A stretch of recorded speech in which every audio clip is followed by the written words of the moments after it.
அமெரிக்காவில் உணவளித்த பெண்ணிடம் சாதி குறித்து கேட்டதாக வெளியான குற்றச்சாட்டுக்கு மறுப்பு தெரிவித்து பட்டிமன்ற பேச்சாளர் ராஜா விளக்கம் கொடுத்திருக்கிறார். இது தொடர்பாக அவர் ஒரு வீடியோவையும் வெளியிட்டிருக்கிறார். அனைவருக்கும் என் அன்பான வணக்கம். உலகெங்கிலும் இருக்கிற தமிழ் சொந்தங்களுக்கு ஒரு செய்தியை நான் வழக்கமாக தர விரும்புகிறேன். அமெரிக்காவில் அட்லாண்டா மாநகரத்தில் நாங்கள் ஒரு நிகழ்ச்சிக்காக வந்திருந்தோம். அந்த நிகழ்ச்சிக்கு வரும்போது பல தமிழ் சொந்தங்கள் வீடுகளில் இருந்து சமையல் பண்ணி எங்களுக்கு சாப்பாடு போடுவாங்க. சில நேரங்களில் சாப்பாடு நம்ம ஊர் உணவை விட சுவையாக இருக்கும்.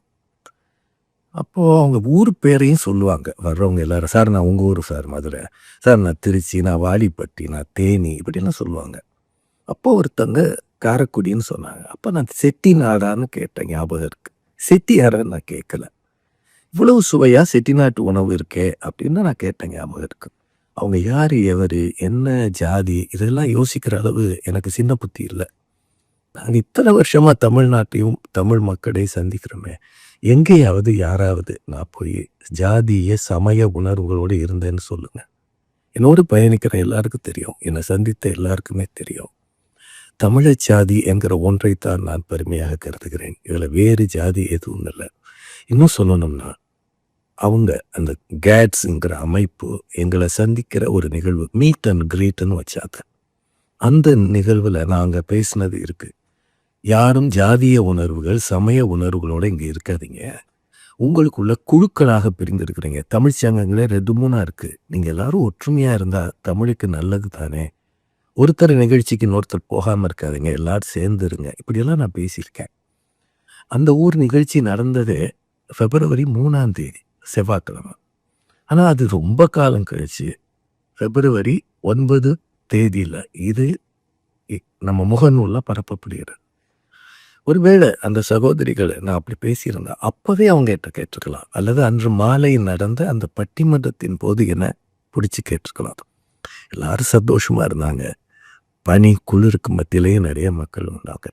ஒன்று சொல்லவா, இவ்வளவு தொலைவு நாங்கள் வரும்போது எங்களை தேடி வந்து அன்பாக அவங்க உணவு தரும்போது அவங்க முகங்கள் எங்களுக்கு ரொம்ப உறவினரை விட நெருக்கமாக தெரியும். உண்டி கொடுத்தோர் உயிர் கொடுத்தோரேன்னு தமிழ் சொல். இந்த ஊரில் இருக்கிற பிரெட்டுக்கு மத்தியில் இட்லி, தோசை, பொங்கல், நல்ல உணவு இதெல்லாம் கொண்டு வந்து அவங்க கொடுக்குறாங்க. 1 மணி நேரம் 1/2 மணி நேரம் பயணம் பண்ணி. அந்த பிள்ளைகளின் அன்புக்கு நிகர் அது மட்டும்தான்.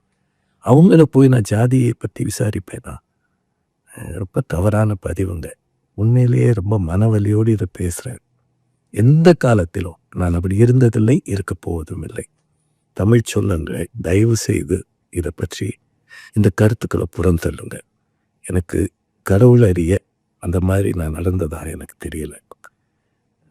ரொம்ப இந்த பயணங்களே ரொம்ப கஷ்டமானதுங்க.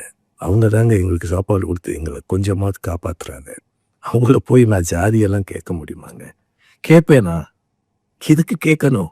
அவங்க என்னோட பிள்ளைகள் மாதிரி வந்து நிற்கிறாங்க. அவங்ககிட்ட போய் நான் எப்படி கேட்க முடியும்? தயவுசெய்து கொஞ்சம் தவறான புரிதல் இருந்தால் கருத்துக்களை மாற்றிக்கங்க.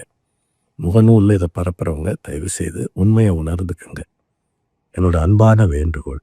நன்றி, வணக்கம். Subscribe to One India and never miss an update.